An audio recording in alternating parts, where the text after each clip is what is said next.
प्रबुद्ध विद्वद्गण एवं समस्त जिज्ञासु श्रोतागण, सन्मति तर्क प्रकरण के स्वाध्याय के संदर्भ में हमने गत कक्षा में द्रव्य गुण पर्याय इनके भेदाभेद की चर्चा की थी और द्रव्य और गुण और पर्याय इनकी परिभाषा, इनके लक्षण, इनके भेद प्रभेद की चर्चा की और इनमें भेद, द्रव्य और गुण में भेद कैसे हैं, अभेद कैसे है, मोटा मोटी उसकी भी हमने चर्चा की थी। तो just have a today's roadmap of this lecture, quick flashback of last lecture. Why three are different? That is substance, quality and modes from the perspective of 4 points of logic. Identity cum difference of Dravya Gun Parya in the light of Sanmati Tark Prakran. And critical analysis of Dravya Gun Bheda Bhedvad and Dravya Gun Ekant Abhed ki Samiksha. And last, if the time permits, I will discuss the Jain Agamic concept of two Nayas as per the Sanmati Tark Prakran. So last lecture we have discussed what is the difference between the Dravya Gun Paryay in the four points of logic: Sankhya Bhed, Lakshan Bhed, Sankhya Bhed, and Prayojan Bhed. Difference in name, because all the three have difference in name, difference in definition, difference in number. Dravya has 6 types, Gun has Samanya Gun is 6 types, and Vishesh Gun is 16 types. Paryay is 2 types: Swabhav Paryay, Vibhav Paryay, Artha Paryay, Vyanjan Paryay, and Prayojan Bhed. And the three concepts purpose is different. I don't want to repeat it. Already I have discussed it. And how they are identical. Dravya Gun Paryay, how they are identical. It means Dravya Gun Paryay एक ही सत्ता में रहते हैं, एक ही जगह पर रहते हैं. जहां द्रव्य है वहीं पर गुण है, वहीं पर्याय है. जैसे यहाँ पे मैंने आम का पिक दिया है. आम जहां है वहीं उसका रूप है, स्पर्श रस गंध वर्ण. आम एक जगह पड़ा और स्पर्श रस गंध दूसरी जगह, जो उसकी क्वालिटीज है वो दूसरी जगह पे है. अब वो पक गया है, जो पक्का वो पका हुआ जो आम है वो उसकी वर्तमान पर्याय है. तो ये तीनों द्रव्य गुण पर्याय एक ही एक ही आधार में स्थित है. तो द्रव्य के अंदर गुण और पर्याय एक साथ रहते हैं. इस दृष्टि से दोनों अभिन्न भी है. तो ये जो द्रव्य गुण पर्याय, इनको हमने मोटा मोटी समझ लिया कि भेद क्या अभेद क्या. अब लास्ट लेक्चर में हमने जाना द्रव्य और गुण को एकांत जो भेद मानने वाले हैं न्याय वैशेषिक, उनकी हमने चर्चा की. अगर एकांत द्रव्य अलग और गुण अलग ऐसा मानेंगे तो द्रव्य की अनंतता का दोष उत्पन्न होगा और द्रव्य के अभाव का भी दोष उत्पन्न होगा. इन सबकी हमने चर्चा की.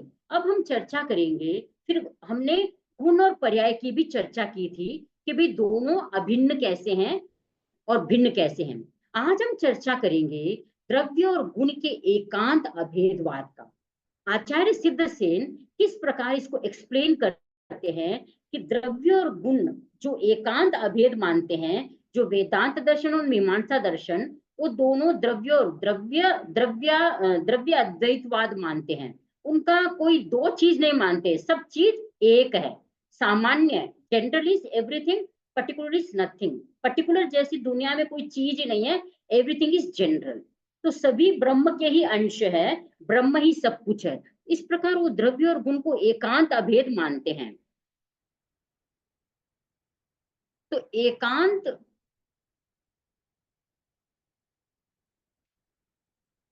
जो एकांत अभेद मानते हैं,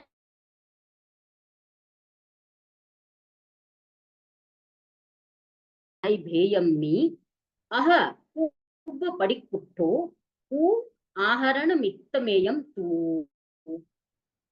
अर्थात द्रव्य जाति एवं गुण जाति के भेद के विषय में जो एकांत पक्षपात है वह तो पहले दूषित किया जा चुका है. लास्ट टाइम ने हमने द्रव्य और गुण के अभेदवाद का भी खंडन कर दिया था, उसकी हम डिटेल से चर्चा कर चुके हैं. अब जो कहने का है वह तो सिर्फ अभेद साधक उदाहरण. अब आचार्य सिद्धसेन ने एक उदाहरण के माध्यम से यह सिद्ध किया है कि द्रव्य और गुण दोनों में अभिन्नता कैसे है, अभेद कैसे, एकांत अभेद नहीं, असंचित अभेद कैसे हैं. प्युपुत्त नत्तु भव्वय भाऊन एक पुरीस संबंधो नयसो एगस्य पियत्ति शेषयानम पिया पोई। अर्थात पिता, पुत्र, पौत्र, भांजा और भाई का एक ही पुरुष के साथ भिन्न भिन्न संबंध मानना चाहिए, क्योंकि वह एक का पिता है, इससे और सबका पिता नहीं होता है। तो यहाँ पे एक एग्जाम्पल दिया है मैंने, जैसे एक है, वह अपने पिता की अपेक्षा वह पुत्र है और खुद पिता है अपने पुत्र की अपेक्षा, और बहन की अपेक्षा भाई है, ठीक है, पत्नी की अपेक्षा हस्बैंड है, और अपने चाचा के बच्चों के लिए अंकल है। तो एक ही व्यक्ति में जो अभेदपना दिखाया जा रहा है संबंध के आधार पर, रिलेशनशिप के आधार पर, एक ही दृष्टि से वह सबका पिता नहीं है, अपने पुत्र की दृष्टि से वह पुरुष पिता है। तो इसमें जो अभेद, संबंध की दृष्टि से जो अभेदपना दिखाया है, उसको और आचार्य सिद्धसेन ने डिटेल किया है। जो संबंध विशिष्टो सो पुरुषो पुरुष भाव निरय्य इसो तह तव मिदीय गयम भुवाई विशेषणम लहई। अर्थात जिस तरह सबके प्रति पुरुष के रूप में समान होने पर भी भिन्न भिन्न संबंधों के कारण वह भिन्न भिन्न बनता है, उसी तरह एक ही द्रव्य इंद्रियों से संबद्ध होने पर रूप आदि भेदों को प्राप्त होता है। अर्थात रूप, रस आदि अनेक विशेषों के रूप में वह व्यवहृत होता है। कहने का तात्पर्य यह है कि संबंध विशेष के आधार पर जो वह पुरुष है, भिन्न भिन्न संबंधों के परिप्रेक्ष्य में की अपेक्षा से वह एक ही पुरुष अनेक संबंधों की अपेक्षा से अभिन्न है। वही पुरुष किसी का पिता है, किसी का स्वयं पुत्र है और किसी का पति है। तो ये जो संबंध के आधार पर अभेद की जो स्थापना की कि पुरुष तो वही है, सारे संबंध उसी से रिलेटेड है, लेकिन द्रव्य, गुण और पर्याय में भिन्नता कब सिद्ध होगी? जैसे कोई द्रव्य है, उसको हमने इंद्रिय से देखा, ठीक है, इंद्रियों से आंख केवल रूप का ग्रहण कर सकती है, जीभ केवल रस का ग्रहण कर सकती है, कान केवल शब्द को ग्रहण कर सकती है।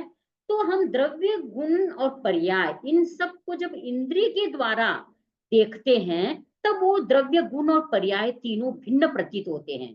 विशेष का ज्ञान होता है विशेष इंद्रियों से। अब मैं यहाँ पुरुष का जो दृष्टांत दिया है, आचार्य सिद्धसेन ने पुरुष के दृष्टांत के माध्यम से ये समझाने की कोशिश की है कि किस प्रकार द्रव्य, एक ही द्रव्य भिन्न और अभिन्न दोनों हैं। तो दृष्टांत का महत्व अपने आप में सभी ग्रंथों में बताया गया है कि किसी भी क्लिष्ट या कठिन कॉन्सेप्ट को, एकदम टफ सब्जेक्ट को, टफ टॉपिक को दृष्टांत के माध्यम से समझाया जाता है। तो दृष्टांत का रेलेवेंस, चाहे हम आगम को देखें, चाहे हम चैनेतर ग्रंथों को देखें, तो सभी जगह दृष्टांत की उपादेयता है। तो इस संदर्भ में मैं आपसे चर्चा करना चाहूंगी कि मैं एक बहुत बड़ा प्रोजेक्ट पर काम कर रही थी, जैन आगमिक दृष्टांत कोश। उसमें मैंने संपूर्ण 42 आगमों में जो भी दृष्टांत है उनको मैंने कलेक्ट किया है। तो जो जैन, पहला उसका, इसको 3 भागों में मैंने इसका किया है, 5 साल में यह काम हुआ है। प्रथम खंड का नाम दिया है जैन सूत्रागम दृष्टांत कोश। इसमें 8 आगम की तो पहले से ही एक बुक निकल चुकी है दृष्टांत कोश नाम से, प्रोफेसर दामोदर शास्त्री के द्वारा, जैन विश्व भारती संस्थान के द्वारा। उसको छोड़कर जो 34 आगम है, 8 अंग आगम, 11 उपांग आगम, 4 छेद सूत्र, 1 आवश्यक सूत्र है, इन 24 आगम और 10 प्रकीर्णक जो मंदिर मार्गी मानते हैं, 42 आगम मानते हैं, उसमें 10 प्रकीर्णक भी है। सभी ग्रंथों में, सभी शास्त्रों में, आगम ग्रंथों में जो भी दृष्टांत प्राप्त हुए उनको मैंने इसमें फर्स्ट भाग में कलेक्ट किया है। सेकेंड इसका जो वॉल्यूम है, जैन आगम व्याख्या ग्रंथ दृष्टांत कोश, जो 32 आगम है उन पर जो व्याख्याएं लिखी गई, टीकाएं लिखी गई, कमेंट्रीज लिखे गए हैं, उस पर मैंने एक वॉल्यूम बनाया है। इसमें अनेक प्रकार के सबसे ज्यादा दृष्टांत मुझे जैन व्याख्या ग्रंथ में प्राप्त हुए हैं। तो जो निरुक्ति, भाष्य, चूर्णी, टीका, ऐसे बहुत सारे व्याख्या ग्रंथ है, लेकिन मैंने निरुक्ति और भाष्य दो का ही व्याख्या ग्रंथ का चयन किया है, वो भी वैसे निरुक्ति और भाष्य जो प्रकाशित, संपादित और अनुवादित है। तो उसके अंतर्गत मैंने इतने सारे ग्रंथ, निरुक्ति पंचक, उसमें आचारांग सूत्र, कृतांग, दशव काले, कुत्रादीन, दशासु, स्कंद सूत्र, आचारांग भाष्यम, आवश्यक निरुक्ति, पिंड निरुक्ति, ओघ निरुक्ति, बृहत कल्प भाष्य भाग 1 भाग 2, व्यवहार भाष्य, जीत कल्प, निशित निरुक्ति एवं भाष्य, विशेष आवश्यक भाष्य 1 2, ये इन सब 10 ग्रंथों में, व्याख्या ग्रंथों में जितने भी दृष्टांत प्राप्त हुए उनको चयनित करके वर्णानुक्रम से अल्फाबेटिकल ऑर्डर में इसको दिया है। और थर्ड ग्रंथ जो दिगंबर जैन शास्त्रीय दृष्टांत कोश, किसी ने पहले, मेरा चिंतन यही था कि श्वेतांगर आगम का ही कोश बनाया जाए, फिर विद्वानों का मेरे सामने सुझाव आया कि दिगंबर ग्रंथ भी जैन आगमी है, तो इसमें भी जितने भी दृष्टांत है, अगर उसको भी आप इसमें कंबाइन कलेक्ट करेंगे तो एक संपूर्ण ग्रंथ बन जाएगा। तो इस दिगंबर ग्रंथों में जो परमागम माना जाता है, पंच परमागम, समय सार, प्रवचन सार, पंचास्तिका, नियम सार, रयन सार, षटखंडागम, कषाय पाहुड़, गोमट सार, जीव कांड, कर्मकांड, मूलाचार भाग 1 भाग 2, अष्ट पाहुड़, भगवती आराधना, रत्नकरण, श्रावकाचार, तिलोई पन्नति, इन सारे 13 ग्रंथों में जो भी दृष्टांत प्राप्त हुए उनका आद्योपांत कलेक्शन किया गया है। और इन 13 ग्रंथों का जब स्वाध्याय किया, ज्ञान की आराधना की, तब षटखंडागम, कषाय पाहुड़, तिलोई पन्नति और रत्नकरण, श्रावकाचार, इन 4 ग्रंथों में कोई भी दृष्टांत उपलब्ध नहीं हुए हैं। तो ऑन द होल ये जो बड़ा प्रोजेक्ट है, ये जो दृष्टांत है, जो ये जैनों की एक बहुत बड़ी धरोहर है। तो इसको मैंने 5 साल के दौरान जितने भी दृष्टांत 3 वॉल्यूम्स में हमें प्राप्त हुए, सूत्रागम जैनागम दृष्टांत कोश, व्याख्या ग्रंथ जैनागम दृष्टांत कोश, दिगंबर शास्त्रीय जैनागम दृष्टांत कोश, 3 वॉल्यूम्स में स्वरानुक्रम, वर्णानुक्रम कर उन्हें क्रम से संयोजित किया गया है। और सभी ग्रंथों को 2 बार आद्योपांत पढ़ने के पश्चात उसमें निहित सभी दृष्टांतों को छांट कर उपयोग से प्रत्येक दृष्टांत की गाथा का स्वविवेक से नामकरण करके अत्यंत प्रामाणिकता पूर्ण तरीके से सभी के संदर्भ ग्रंथ की गाथाओं का नामोल्लेखन कर समग्र सामग्री संख्या सहित प्रत्येक दृष्टांत को संकलित करने का विनम्र प्रयास इस ज्ञान यज्ञ की छोटी सी आहुति होगी। मैं जस्ट एक एक्सप्लेनेशन, जस्ट एक इंफॉर्मेशन के लिए बताया है कि दृष्टांत का कितना महत्व है। ये दृष्टांत कोश अभी एक एक मतलब अंडर प्रेस में है, पब्लिकेशन प्रोसेस में है, ये छप जाएगा तो विद्वानों को दृष्टांत के माध्यम से कठिन विषय की जानकारी इसमें प्राप्त हो सकती है।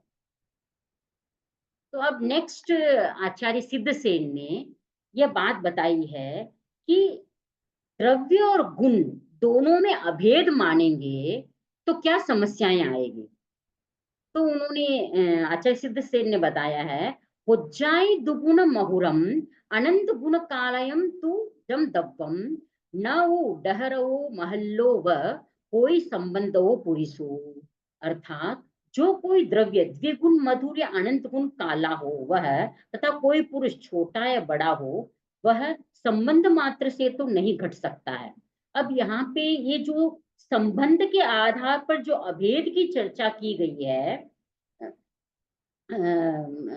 अन्य जो एकांत अभेद मानते हैं, तो यहाँ पर आचार्य सिद्धसेन कह रहे हैं कोई वस्तु द्विगुण मधुर है या अनंत गुण काला है, मैंने काले रंग के सारे शेड्स दिए इसमें, तो इसमें ये जो रंगों में जो शेड्स है, या जो एक ही वस्तु में कुछ कम मधुरता, एक ही आम है जैसे, या एप्पल है, कोई भी है, उसमें कुछ मधुरता है, कुछ कम, एक दूसरे एप्पल में कम मधुरता है।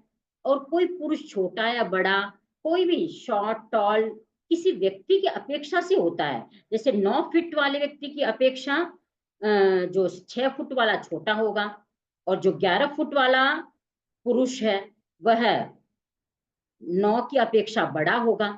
तो मतलब कहने का तात्पर्य ये है कि सारे कथन क्या है, संबंध मात्र से घटित होते हैं। अगर ऐसा कहते हैं तो आंख के द्वारा हम जो ये शेड्स देख रहे हैं, आंख के द्वारा केवल शेड्स को देख सकते हैं। इनमें जो तरतम भाव है, इसमें जो हायरार्की है, इसमें जो डिफरेंस ऑफ शेड्स है, डिफरेंस ऑफ ग्रेड है, कलर में जो ग्रेडेशन में जो कलर में डिफरेंस है, ये आंख का विषय नहीं बन सकता है। तो यहाँ कहने का तात्पर्य यह है कि द्रव्य और गुण को अभेद मानेंगे तो ये जो डिफरेंस है कि भाई शेड्स में जो डिफरेंस है वह इंद्रियों के द्वारा तो जाना नहीं जा सकता है। तो एकांत अभेदवादी को आचार्य सिद्धसेन उनको कह रहे हैं कि आप जो सामान्य मानते हैं, केवल जनरल मानते हैं, ये जो विशेष ग्रेड्स आदि की जो बात है, छोटा बड़ा आदि की जो बात है, वह आपके सामान्य को स्वीकार करने पर, एकांत अभेद को स्वीकार करने पर यह बात घटित नहीं होगी। तो आचार्य सिद्धसेन एकांत अभेदवादी के बचाव के लिए उनसे कह रहे हैं कि भन्नई संबंध वसा ज संबंधित तनम अनुमयम ते ननु संबंध विशेषम संबंधी विशेषणम सिद्धम।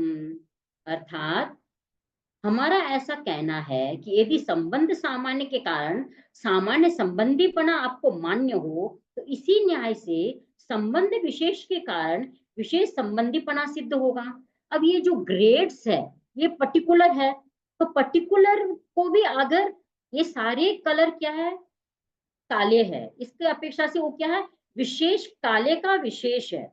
यहाँ पे बहुत सारे पुरुष बैठे हैं या बहुत सारी स्त्रियां हैं, तो उनमें सामान्य गुण क्या है, हर पुरुष विशेष है, हर स्त्री विशेष है, हर कलर विशेष है, हर जो डिफरेंट ग्रेड हर विशेष है। तो विशेष का जो बात कही गई है, विशेष का विशेष संबंधीपना सिद्ध होगा, तो हर विशेष डिफरेंट है, तो विशेष का भी एक संबंध स्थापित होता है। तो उसको आप कैसे एक्सप्लेन करेंगे? तो आचार्य सिद्धसेन उसको एक्सप्लेन कर रहे हैं, उनको आंसर कर रहे हैं। जुज्जय संबंध वसा संबंधी विशेषणम न ऊन एयम नयनाय विशेष गो रूवाय विशेष परिणामो।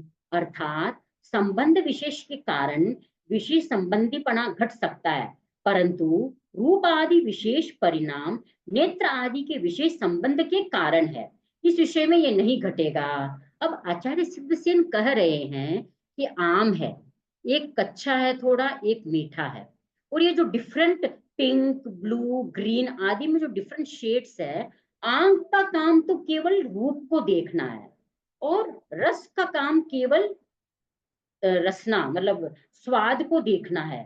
तो ये जो रूप आदि जो विशेष परिणाम है नेत्र के द्वारा, हम केवल कलर्स को देख सकते हैं। कलर में जो डिफरेंस है, रेशियो में या ग्रेडिंग में जो भी डिफरेंस है, वह कैसे संभव होगा, केवल नेत्र के द्वारा, क्योंकि केवल नेत्र के द्वारा इनमें हायरार्की, इनमें जो तरतमता है उसको हम समझ नहीं सकते हैं। और जो स्वाद में जो मधुरता है या खट्टापन है, या एक में ज्यादा मधुरता है दूसरे की अपेक्षा, दूसरे आम की अपेक्षा से, ये जो भी है वह सब विशेष के कारण ही घटित होता है। तो संबंध विशेष के कारण अगर विशेषपना भी हम घटित करेंगे, तो वहां पे यह प्रॉब्लम आती है कि आंख नेत्र कान आदि क्या है, विशेष संबंध को, विशेष चीज को ही दे सकते हैं, समग्र वस्तु को नहीं दे सकते हैं। इसलिए हमें अगर विशेष को भी जानना है, सामान्य को भी जानना है, तो हमें द्रव्य और गुण में अकंचित भेदाभेद मानना पड़ेगा, क्योंकि ये जो भेद है वह इंद्रिय सापेक्ष है, और जो अभेद है वह उसका सहज गुण है। अब यहाँ पे आचार्य सिद्धसेन अभेदवादी के प्रश्न का उत्तर दे रहे हैं। भन्नई विषम परिणयम कह एयम होहीति उपनीयम तम होई परनिमित्तम नवति एतत्ति एगंतो। अब आचार्य सिद्धसेन अभेदवादी, जो एकांत अभेदवादी है, उनको पूछ रहे हैं द्रव्य विशेष परिणाम वाला कैसे बनेगा। इसका उत्तर आचार्य सिद्धसेन अनेकांत की भाषा में दे रहे हैं। वह विषम परिणाम वाला पर निमित्तों से होता है और नहीं भी होता है, इस बारे में कोई एकांत नहीं है। अब आचार्य सिद्धसेन बता रहे हैं कि द्रव्य विशेष परिणाम वाला कैसे बन सकता है। ठीक है, उनको बता रहे हैं। जैसे यहाँ पे दो पिक मैंने दी है कि कोई भी वस्तु को हमने समझना है तो द्रव्य क्षेत्र काल और भाव के आलोक में ही समझना पड़ेगा। अब एक ही आम, एक कच्चा है, एक पका हुआ है। तो यहाँ पे जो इसमें अम्लता है, जो कच्चे आम में जो अम्लता है और जो मीठे आम में माधुर्य है, ये जो माधुर्य और अम्लता है, दोनों में ही खट्टापन है, जो दोनों में ही जो ये क्वालिटी है, वो क्या केवल मेरे देखने से रसनेंद्रिय के द्वारा मालूम हो रहा है या वस्तु में अपने आप में वह गुण है। तो यहाँ पे आचार्य सिद्धसेन कह रहे हैं कि पर निमित्त अभी तक उसको पकने का अवसर नहीं मिला, इसलिए वह खट्टा है। और पके हुए आम को बाह्य अच्छे निमित्त मिल गए तो वह पक गया, तो वह माधुर्य दे रहा है। तो साथ साथ में पदार्थ का स्वाश्रय भूत वस्तुजन्य गुण भी है। आम में स्वतः खट्टापन और माधुर्यपन दोनों का गुण स्वतः है, लेकिन द्रव्य क्षेत्र काल के आधार पर वह प्रकट होता है। तो इस प्रकार द्रव्य गुण और पर्याय, वर्तमान में आम जो पका हुआ आम है उसका पका हुआ आम की पर्याय है, और जो कच्चा आम है वह भी उसकी एक पर्याय है। लेकिन दोनों आम्रत्व दोनों में है, उस अपेक्षा से द्रव्य और गुण पर्याय दोनों अभिन्न है। तो दोनों में कथनचित भेदा भेद है, यह स्वीकार करना होगा। इस बारे में कोई एकांत नहीं है। तो ये जो कॉन्सेप्ट है बाह्य निमित्त जन्य और स्वाश्रय भूत वस्तु जन्य, हर वस्तु में जो चेंज आ रहा है उसमें बाह्य निमित्त भी, द्रव्य क्षेत्र काल बाह्य निमित्त भी उसमें सपोर्टिव बनते हैं, और वस्तु का स्वयं स्वतः उसका स्वभाव भी, उसका गुण भी, वस्तुजन्य स्वभाव भी है, वह ही उसके वस्तु को द्रव्य गुण और पर्याय को भेदाभेद, कथनचित भेदाभेद हाईलाइट करता है, सिद्ध करता है। अब आचार्य सिद्धसेन एक नया कॉन्सेप्ट वापस लेके आ रहे हैं, जो प्रतिपक्ष है, अर्थात एकांत मतवादी है, एकांत भेदवादी है, केवल द्रव्य और गुण में एकांत भेद को जो मानते हैं, और भेद का आधार वो बता रहे हैं लक्षण, लक्षण के आधार पर भेद को वो हाईलाइट करते हैं।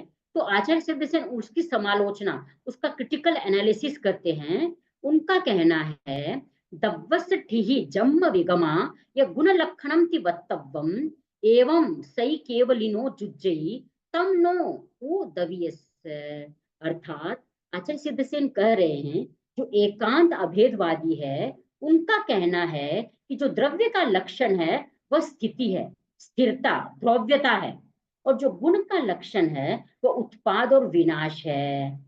ये जो एकांत भेदवादी ऐसा मानते हैं कि द्रव्य का गुण केवल द्रव्य गुण है द्रव्य में, और गुण में केवल उत्पाद और विनाश का गुण है।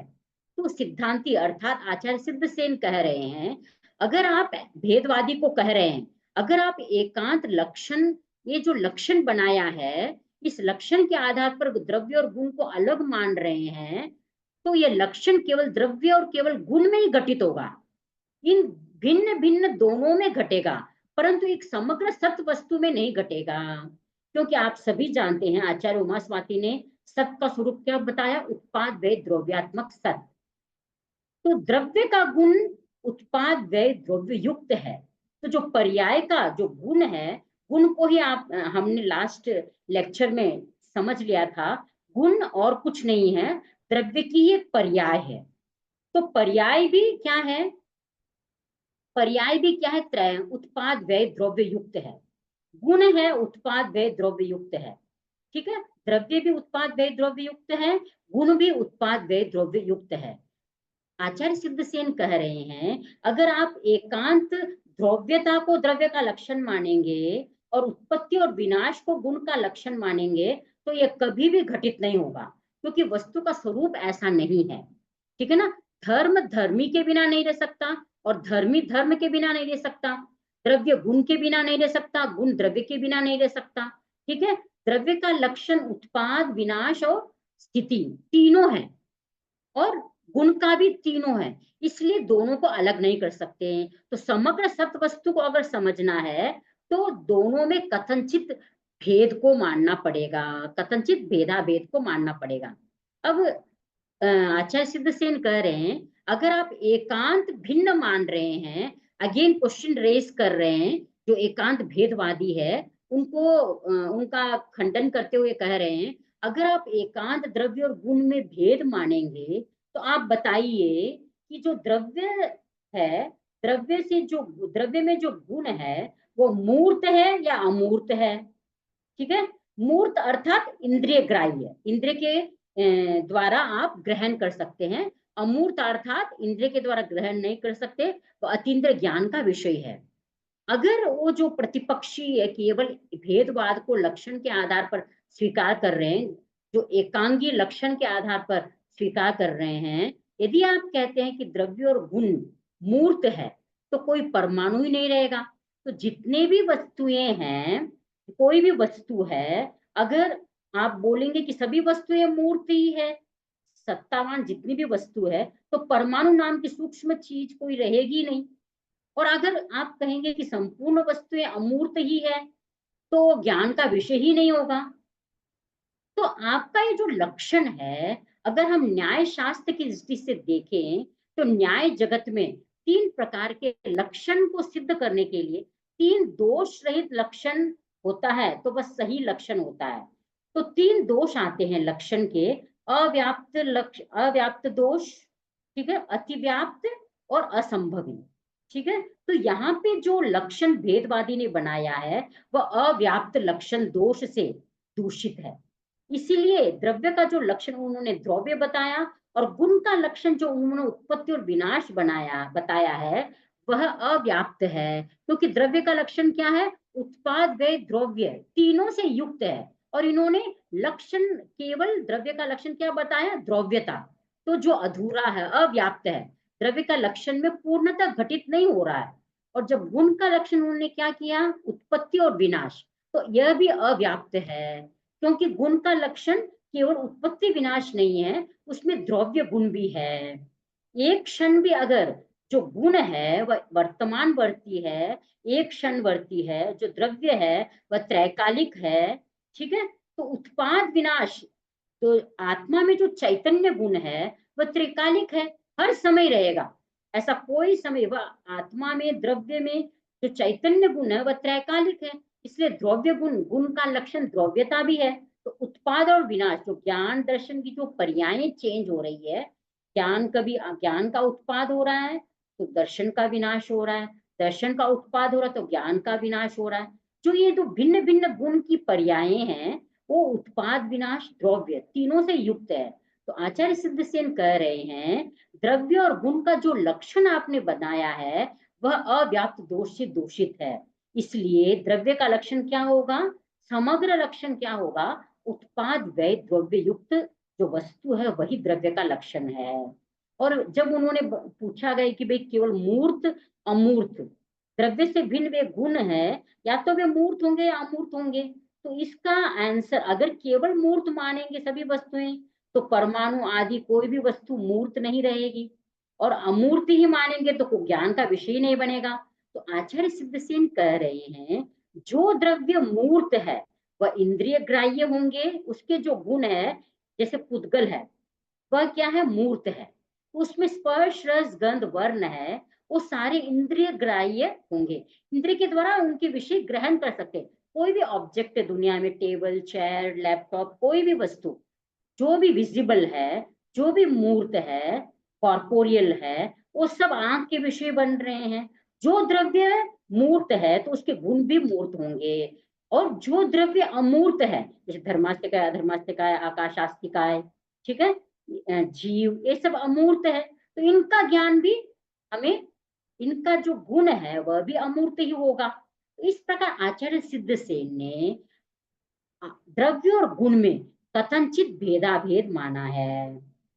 अब संपूर्ण ये जो चर्चा का विषय है, आचार्य सिद्धसेन कह रहे हैं कि हमने द्रव्य गुण पर्याय का भेदाभेद की चर्चा क्यों की, उसको हाईलाइट कर रहे हैं, उसका कारण बता रहे हैं, प्रयोजन बता रहे हैं। क्योंकि विद्वानों ने ठीक ही कहा है, संस्कृत विद्वानों ने, प्रयोजन अनुद्दिश्य मंदोपि न प्रयुंजते, प्रयोजन के बिना उद्देश्य के बिना कोई भी मंद व्यक्ति भी किसी भी कार्य के लिए प्रवृत्त नहीं होता है। आप सभी अब ये क्लास को ज्वाइन कर रहे हैं, जूम लिंक, क्योंकि आपके भीतर जैन दर्शन के तत्वों के बारे में जानने की जिज्ञासा है। तभी उस प्रयोजन से आप ये लेक्चर सुन रहे हैं, अपना समय निकाल रहे हैं, समय का नियोजन कर रहे हैं। तो यहाँ पर आचार्य सिद्धसेन भी बता रहे हैं कि मैंने अपने ग्रंथ सन्मतितर प्रकरण में द्रव्य गुण पर्याय भेदाभेद की चर्चा क्यों की। सी समयी विफारण मेत्तोत्थयम कवो समुल्लाओ यहरा कहा मुहम चेव नत्थि एवं ससमयम में। अर्थात यह केवल शिष्यों की बुद्धि की विकास के लिए है, अन्यथा स्वशास्त्र अर्थात आगम आगम में तो इस तरह के कथा के आरंभ के लिए कोई अवकाश ही नहीं। जो एकांत भेदवाद की कथन है, एकांत अभेदवाद के कथन की बात तो वहां पे कोई गुंजाइश ही नहीं है। नवि अत्थि अनवादो नवि तव्वाओ जिनोवये सम्मी तम चेवय मन्नंता अमनंता न जानन्ति। अर्थात जैन उपदेश में न तो भेदवाद ही है और न अभेदवाद ही है। एकांत भेदवाद भी नहीं मानते हैं जिनागम में, एकांत अभेदवाद को भी नहीं मानते हैं। वही है ऐसा मानने वाले जिनोपदेश की अवज्ञा करने के कारण कुछ भी नहीं जानते हैं। जो केवल भेदवाद को ही मानते हैं, उसका ही आग्रह रखते हैं, या केवल अभेदवाद को ही स्वीकार करते हैं, चाहे द्रव्य और गुण में भेद केवल एकांत भेद या एकांत अभेद, या गुण और पर्याय में एकांत भेद एकांत अभेद, द्रव्य गुण पर्याय में एकांत भेद एकांत अभेद, ये सब जो मानते हैं उन सब में वो सब क्या है, जिनोपदेश की अवज्ञा कर रहे हैं, क्योंकि उनकी अज्ञानता है, वो अनेकांत दृष्टि को नहीं समझते, इस प्रकार की प्ररोपणा करते हैं। इसीलिए अंत में कंक्लूजन में कहा जा सकता है, हर द्रव्य क्या है, भेदात्मक है। इसको आचार्य सिद्धसेन ने एक एग्जाम्पल से समझाया है। एक ही पुरुष में भेदाभेद की कैसे व्यवस्था हो सकती है। कोवम उपायंतो पुरुषो जीवस्य कारवो होई तत्तो विभयेयव्वो परम में स्वयमेव भयव्वो। अर्थात कोप परिणाम उत्पन्न करने वाला पुरुष जीव का कारक होता है, इससे वह भेद योग्य है, और परभोग में स्वयं ही विद्यमान होने से अभेद योग्य है। यहाँ पे बताया गया है, वर्तमान में कोई पुरुष क्रोध भाव में आता है, अर्थात क्रोध करता है, तो वह उस मोहनीय कर्म के उदय से उसने क्रोध किया, और क्रोध का मतलब मोहनीय कर्म का बंद हुआ, भविष्य में स्थिति का परिपाक होने पर वह उसका उदय होगा। तो वह गुस्सा करने वाला और गुस्से का फल भोगने वाला भविष्य में वह एक ही पुरुष है, इस अपेक्षा से अभेद है। ठीक है। और भेद योग्य कैसे हैं, कोप परिणाम उत्पन्न करने वाला पुरुष जीव का कारक होता है, इससे वह भेद योग्य है। अब गुस्सा करने वाला और गुस्सा दोनों भिन्न है, ठीक है, इस अपेक्षा से वो भेद भी है। इस प्रकार आचार्य सिद्धसेन ने संपूर्ण एक कंक्लूडिंग रिमार्क देते हुए उन्होंने कहा है, एक ही द्रव्य में, एक ही प्रमेय में, एक ही वस्तु में हम भेदाभेद सिद्ध कर सकते हैं, और वास्तव में वस्तु का स्वरूप ही भेदाभेदात्मक है। So in nutshell we can say that substance, quality and modes are identical as well as different from the anekantic perspective. अब हम चर्चा करेंगे दो नयों के बारे में, द्रव्यार्थिक नय और पर्यायार्थिक नय। तो यहाँ पे ये जो दो नय की चर्चा आगमों में आई है, द्रव्यार्थिक नय और पर्यायार्थिक नय, दोनों की विषय वस्तु क्या है, इसको हाईलाइट किया है आचार्य सिद्धसेन ने इस गाथा में। पज्जव निस्सामानं वयनं दब्बट्यस्य अत्थिति अवशेषो वैनभिः पज्जभयना सपरिवक्को। अर्थात पर्याय विशेष से सर्वथा मुक्त सामान्य का प्रतिपादक जो अस्ति है, ऐसा वचन है, वह द्रव्यास्तिक नय का है, अर्थात उस नय पर आश्रित है। द्रव्यार्थिक नय का विषय क्या है, सत्तावान वस्तु, और बाकी के सारे वचन, अगर मैं कहती हूँ भाई जीव द्रव्य अजीव द्रव्य, ये जो विशेष वचन प्रकार है वह पर्याय का स्पर्श करने से प्रतिपक्ष सहित अर्थात द्रव्यास्तिक एवं पर्यास्तिक उभय नय पर आश्रित है। अब आचार्य सिद्ध सेन ने यहाँ पर बहुत सुंदर बात कही है कि द्रव्यास्तिक नय के विषय तो केवल वस्तु, सत्तावान वस्तु है, लेकिन जो अन्य जितनी भी उसके गुणों पर्याय है, वो जितनी भी है वो द्रव्यार्थिक नहीं पर्यार्थिक नहीं, दोनों का नय का विषय वस्तु है। द्रव्यास्तिक नय in its pure form is only subject concerned with the simple statement it is. That is to say, when the thing is mentioned divested of all its particular attributes of modifications. All other statements deal in one way or the other with some attribute or the other, and as such is the subject of both the द्रव्यास्तिक and पर्यास्तिक नय। अब यहाँ पे ये short में मैं बता रही हूँ, जितने भी सामान्य है, जितने भी महासामान्य है, वो सब अस्थि में आ जाएंगे। तत्सदृश सद इत्यादि वचन है, उन सबको द्रव्यास्तिक नय के वचन समझना चाहिए। इसके अलावा जीव, अजीव, मुक्त, संसारी, परमाणु, स्कंद, गुण आदि जैसे दूसरे जो भी वचन है, वे सब किसी न किसी प्रकार के मर्यादित सामान्य के ही बोधक होने से उनके अर्थ में विशेष का, विभाग का, खंड का, भेद का स्पर्श आ ही जाता है। तो एक ही वस्तु सामान्य और विशेष दोनों है। तो जो सामान्य, प्योर सामान्य है, वह द्रव्यात्मिक नय का विषय है, और उसके बाद प्योर सामान्य के बाद जितने भी उसके विवक्षा भेद बनते हैं, उसकी जितने भी पर्याय बनती है, वो सारी क्या है, केवल द्रव्यास्तिक नयावलंबी नहीं है, अपितु द्रव्यास्तिक और पर्यास्तिक उभय नयावलंबी है। यह आचार्य सिद्ध सेन का एक बहुत बड़ा कॉन्ट्रीब्यूशन है, और उन्होंने इन डेप्थ जाकर इस बात को हाईलाइट किया है, क्योंकि उनके प्रतिपादित जीवत्व आदि अर्थ अमुक रूप में सामान्य होने पर भी अपने अपेक्षा विस्तृत सामान्य की एक भाग ही है। सत्तावान वस्तु में सारे जीव अजीव आ गए।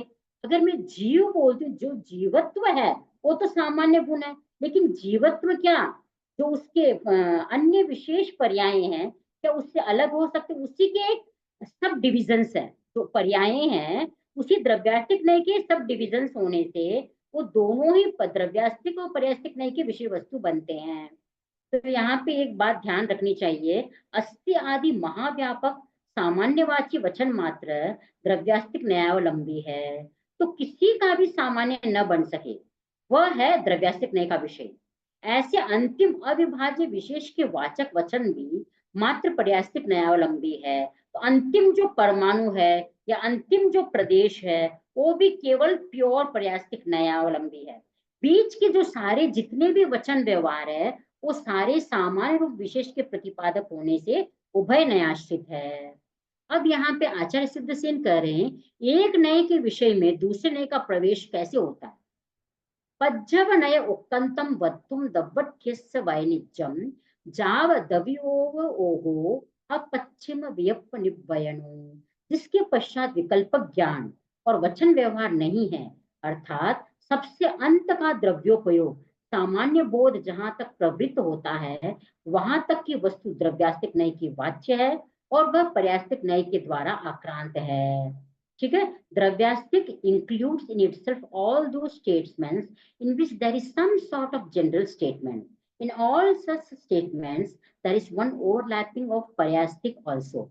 Only that statement where there is no further possibility of particularization under the strict purview of parastic nine.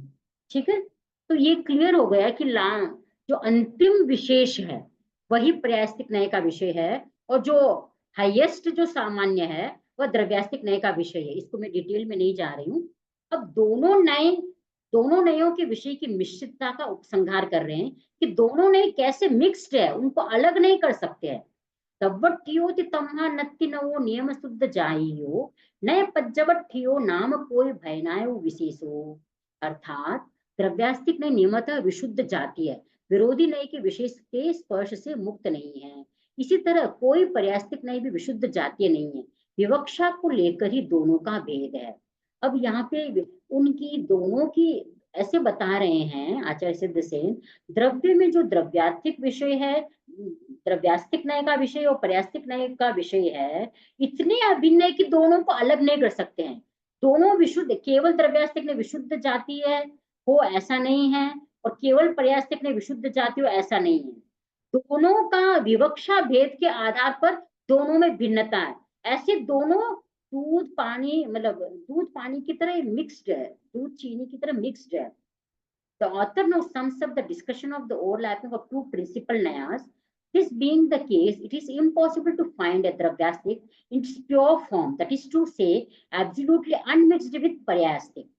Similarly, it is equally impossible to find a paryastic in its pure form, that is to say, totally unmixed with a dravyastic naya. Hence, assigning a particular statement to a particular naya depends upon the volition of the speaker. अगर हम केवल एक ही नय को विशुद्ध जातीय मानेंगे तो दोनों नयों का हम विरोध कर रहे हैं, उसका भेद एकांगी विवक्षा कर रहे हैं। तो अंत में आचार्य सिद्धसेन कह रहे हैं, द्रव्यास्तिक नय और पर्यास्तिक के रूप में नय के दो भेद करने से और उनका सामान्य विशेष के रूप में विषय विवेक करने से संभवतः ऐसा प्रतीत हो सकता है कि इन दोनों नयों का और इनके विषयों का तनिक भी संबंध नहीं है। इस भ्रांति को दूर करके यहाँ पे उसकी वस्तु सिद्धि स्पष्ट की गई है। कोई भी वस्तु सामान्य रहित, सामान्य विशेष रहित नहीं और विशेष सामान्य रहित होता ही नहीं। एक ही वस्तु अमुक अपेक्षा से सामान्य रूप तो दूसरी अपेक्षा विशेष रूप होती है। इसी से द्रव्यास्तिक नय का विषय पर्यायस्तिक नय के विशेष स्पर्श से और पर्यायस्तिक नय का विषय द्रव्यास्तिक नय के विशेष स्पर्श से मुक्त नहीं हो सकता है। ऐसी वस्तु स्थिति होने पर भी जो दो नयों का भेद किया जाता है उसका तात्पर्य विषय के गौण प्रधान भाव में ही है। जब हम द्रव्यात्मिक नय की दृष्टि से हम बात करेंगे तो हम पर्याय को गौण कर देंगे और द्रव्य को मुख्य बना देंगे, द्रव्य गुण को मुख्य बना देंगे। जब विशेष रूप को गौण रखकर मुख्य रूप से सामान्य का अवलंबन लेकर दृष्टि प्रवृत्त होती है तब वह द्रव्यास्तिक है, और जब सामान्य रूप को गौण बनाकर विशेष रूप को प्रधान भाव से ग्रहण कर दृष्टि प्रवृत्त होती है तब वह पर्यायस्तिक है, ऐसा समझना चाहिए। अब दोनों नए एक दूसरे के विषय को कैसे देखते हैं इसका कथन आचार्य सिद्धसेन कह रहे हैं, तब्बट्य वत्तव्यम अवत्थु नियमेन पज्जवनयस्य तह पज्जवत्थुम अवत्थुमेव दब्बट्य नयस्य। अब ये बता रहे हैं द्रव्यास्तिक का वक्तव्य पर्यास्तिक दृष्टि में नियम से अवस्तु है, इसी तरह पर्यास्तिक का वक्तव्य वस्तु द्रव्यास्तिक की दृष्टि में अवस्तु ही है। अर्थात कहने का तात्पर्य यह है जो एकांत द्रव्यास्तिक नए दृष्टिकोण को अपनाते हैं अर्थात अभेद को अपनाते हैं, और जो एकांत पर्यास्तिक नए की दृष्टि को अपनाते हैं अभेद को अपनाते हैं, दोनों ही दृष्टि से अगर हम द्रव्यास्तिक नए की दृष्टि से वस्तु को देखेंगे, पर्यास्तिक दृष्टि से नहीं देखेंगे तो वस्तु अवस्तु ही सिद्ध होगी, और केवल पर्यास्तिक दृष्टि से वस्तु को देखेंगे और द्रव्यास्तिक दृष्टि से नहीं देखेंगे उसको, और दोनों को एक दूसरे की दृष्टि से देखने की कोशिश करेंगे ऑपोजिट, तो भी दोनों अवस्तु ही घटित होगी, अर्थात सब्सटेंस का ही अभाव हो जाएगा। विवक्षा से दोनों नयों के विषय का जो भेद कहा गया है उसी का यहाँ पे स्पष्टीकरण किया गया है। द्रव्यास्तिक ने वस्तु को मात्र सामान्य रूप ही देखता है जबकि पर्यास्तिक ने उसी वस्तु को मात्र विशेष रूप से देखता है। फलतः एक नय का वक्तव्य स्वरूप दूसरे नय की दृष्टि में अवस्तु है। यही एक विषय में प्रवर्तमान दोनों नयों का तथा उसके प्रतिपाद्य अंशों का भेद है। अब यहाँ पे दोनों की मर्यादा बता रहे हैं कि भाई द्रव्यार्थिक नय की मर्यादा क्या है और पर्यायार्थिक नय की मर्यादा क्या है। What is the attitude of each naya towards the other और the rival naya is discussed in the following words. हम उसकी चर्चा कर चुके लास्ट श्लोक में। Paryayastika does not view the positive assertion of dravyastika as its legitimate subject. On the other hand dravyastika looks down upon the statement of paryayastika in the same fashion. अब आचार्य सिद्धसेन एक वापस अगेन दृष्टांत के द्वारा हाईलाइट कर रहे हैं कि जो द्रव्यार्थिक नय और पर्यार्थिक नय को एकांत केवल द्रव्यार्थिक नय को ही स्वीकार करते हैं एकांत दृष्टि से या केवल पर्यार्थिक नय को ही स्वीकार करते हैं, तो एकांगी स्वीकार करने पर वो मिथ्या दृष्टि कहलाएंगे। ये सभी नहीं, कभी सम्यक दृष्टि नहीं होते हैं, कभी होते हैं। इसका कारण एक दृष्टांत के द्वारा बताया है। जह अनेय लक्षण गुण वैरुल्यायी मणि विसंयुक्ता रयणावली भवयेसम न लहंती महग्ग मुल्लाभी। जिस तरह अनेक लक्षण गुण वाले वैडूर्य आदि रत्न बहुत बहुमूल्य होने पर भी, मूल्यवान होने पर भी बिखरे हुए हो तो वह रत्नावली या हार का नाम नहीं पाते, अगर रत्न, बहुमूल्य रत्न बिखरे हुए हैं तो वो केवल रत्न कहलाएंगे, रत्नावली, अर्थात उसका हार, माला नहीं कहलाएंगे। ठीक है, इसीलिए द्रव्यास्तिक नय और पर्यास्तिक नय दोनों एक दूसरे में अनुस्यूत है, धागे की तरह। ठीक है ना, द्रव्यार्थिक नय पर्यार्थिक नय से अलग नहीं है। इसको एक आगे एक्सप्लेन किया है। तह नियय वाय सुविनिच्छया वि अन्योन पक्ष निरविक्था सम्मदंसन सद्दम सब्वे विनयान पावन्ति। उसी तरह सभी ने अपने पक्ष में अधिक निश्चित होने पर भी आपस में एक दूसरे के साथ निरपेक्ष होने से सम्यक दर्शन व्यवहार नहीं पाते।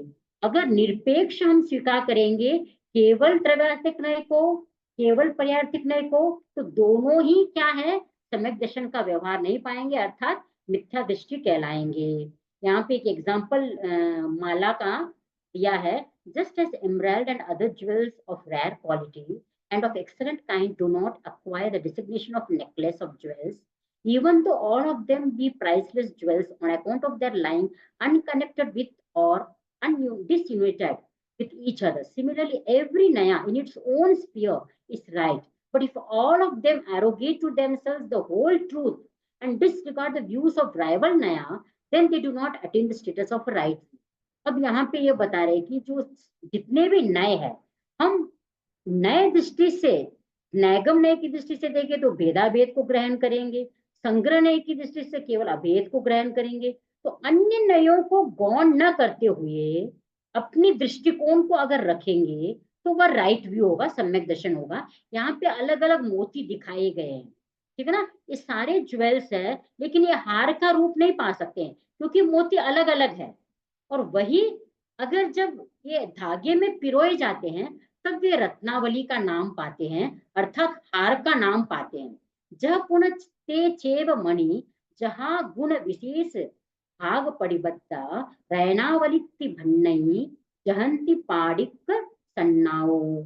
अर्थात जैसे वे मणि डोरे में खास खास भाग करके उसके अनुसार पिरोए जाए तो रत्नावली कहलाते हैं और अपना भिन्न भिन्न नाम छोड़ देते हैं। जो अलग अलग वैडूर्य मणि, ठीक है ना, दूसरे दूसरे मणि हैं, ऐसा अलग अलग नामकरण, अलग अलग रत्न पड़े थे तो अलग अलग नामकरण थे, लेकिन जब उनको ही धागे में पिरो दिया है तो सारे क्या कहलाएंगे, रत्नावली कहलाएंगे, रत्नों का समूह कहलाएंगे, एक पंक्ति कहलाएंगे। रत्नावली, आवली मीन्स पंक्ति, रत्नों की एक पंक्ति, एक माला। तह सव्य नया जहानुरूप विनिउत्तवत्तव्वा सम्मदंसन सद्दम लहंती न विशेषन्नाओ। वैसे ही सभी नयवाद यथोचित रूप से सुसंकलित होकर व्यवस्थित अर्थ वाले हो तो सम्यक दर्शन व्यवहार पाते हैं, विशेष संज्ञा नहीं पाते हैं।